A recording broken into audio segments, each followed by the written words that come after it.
Joining me now, Mark Littlewood, Director of Popcon UK. Good afternoon. Hi, David. Good to be with you. Yeah, and you. Look, I am also deeply concerned about freedom of speech in this country on this one particular issue. Outside an abortion clinic, I've worked in these clinics, and a lot of the women who seek help are at the end of their wits' end. They don't know where else to turn. They've made a very difficult decision, and I've been in these situations where people are yelling things which you can hear through the window, and of course exclusion zones were put in place. So that's my personal view on that. But on the whole subject of freedom of speech, I am deeply concerned that we are no longer allowed to say what we think. You're absolutely right, and it pains me to say it, but the American administration's got a point, and I rather hope they knock our government into shape. Freedom of speech is under serious threat in Britain. It's been eroded inch by inch, and saying something controversial, even if you say it completely peacefully, can land you in criminal difficulty. Now, I'm a bit of a purist on free trade, David. Generally speaking, I think if you don't have any tariffs and you let the free flow of goods and services across the world, that tends to enhance everybody's prosperity. But the fact of the matter is, in any kind of global trade talks, there's politics involved as well as economics. You know, we're used to impose sanctions on South Africa because of its racist apartheid regime. We've imposed sanctions on Russia because of Putin's invasion of Ukraine. So countries make judgments not based entirely on the economics, but also based on the political way that the country they're trading with operates. And it seems to me the Trump administration have a fair case in saying we are deeply concerned that freedom of speech is not protected, not universally practiced in the UK. And until it is, that will hinder your negotiations to get a great free trade deal with. Good on them for saying so. And of course the government has launched this working group on anti-Muslim hatred, Islamophobia definition. I was looking back at this, and of course the worry which has been highlighted is that if you define Islamophobia, then there is a real risk that you will alienate people who are questioning the changing nature of the United Kingdom, which is still a predominantly Christian country. And I think it's okay to question what is going on, the religious beliefs of people in this country, and that is not Islamophobic. No, I think that's right. And I would like us actually to get away from all of these hate crimes in totality. I mean, this is essentially a blasphemy law through the back door. You know, does broadcasting Monty Python's Life of Brian amount to a Christian hate crime, for example? We could go back to those sort of blasphemy laws. Well, and of course, we've got to get away from it was banned, wasn't it? Originally? It was. Yeah. It was. It was Channel 4 who decided to show it and be damned with the consequences, and that kind of broke the dam. But look, I mean, I don't applaud people going out of their way to be deliberately offensive to other people's beliefs. Neither do I. But it is a right. But it is a right under freedom of speech. It is okay to ridicule other people's beliefs, their religious beliefs and their political ones.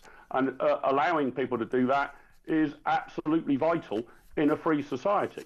And my fear here with this Islamophobia law, but across a whole range of other bases as well, is that we are putting ensuring nobody is ever offended as a higher principle than ensuring that people can honestly and openly express their views, even if those views are extreme or offensive or on occasions unpleasant.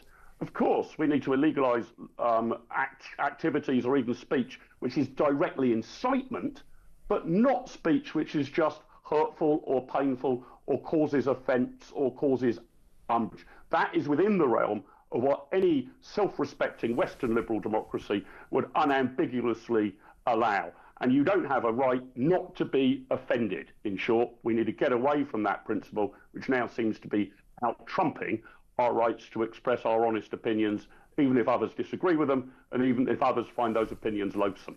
You mentioned earlier on that you think Trump is right and you hope that it will actually give the United Kingdom government a bit of a kick. Well, of course, they deeply hate the Online Safety Act, which we know regulates free speech online.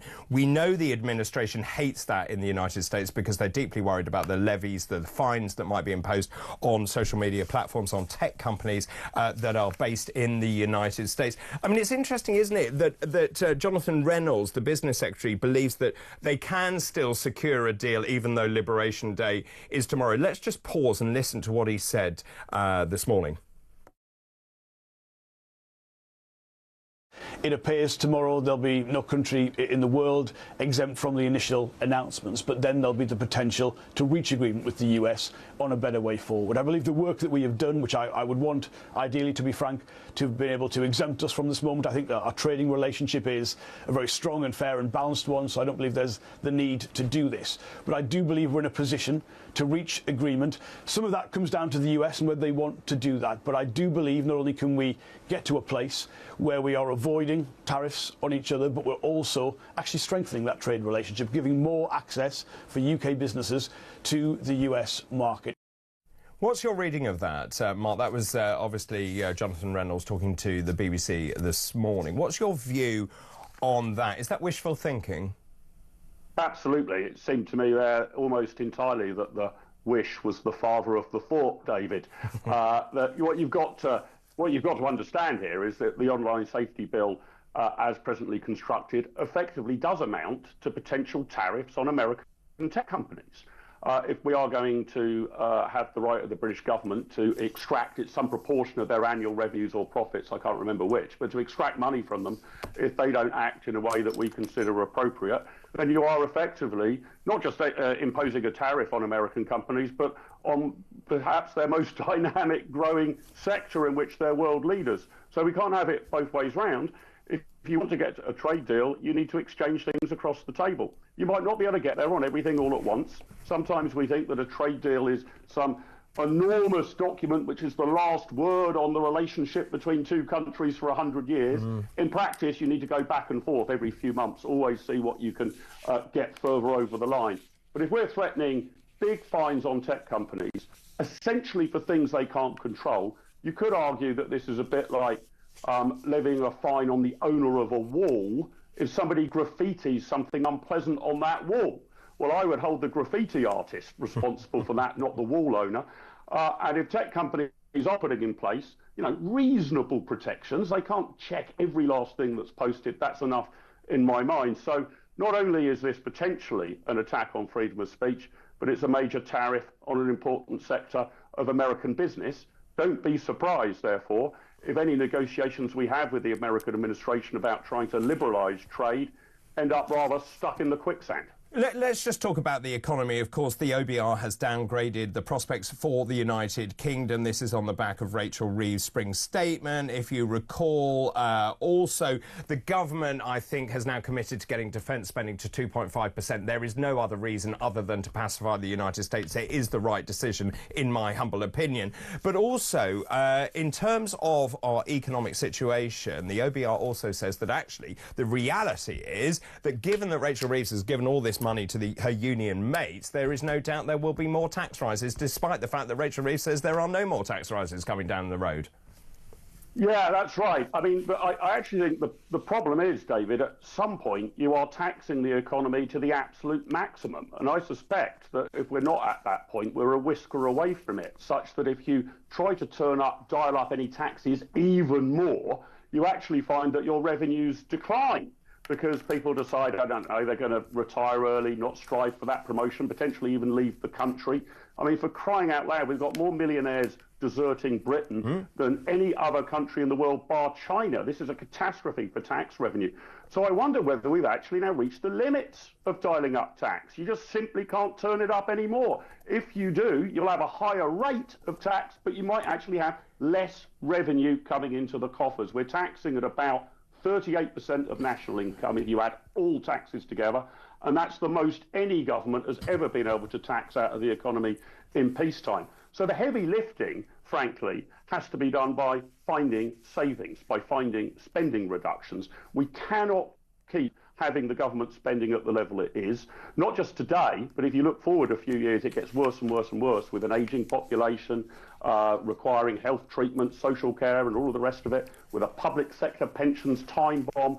We really do have to make savings now because in terms of the state of the public finances, we are careering to the edge of a cliff. And even if you slow down, you're still going to go over the edge of that cliff. You need to actually do a U-turn. That means public sector savings and efficiencies, no more tax rises. And if you want to get that growth rate up David, which doesn't solve every problem in Britain, but my God, it would mitigate a lot of them. The best way of getting that growth rate up is to ease the tax burden and ease regulations. Stop tearing down red tape rather than erecting it.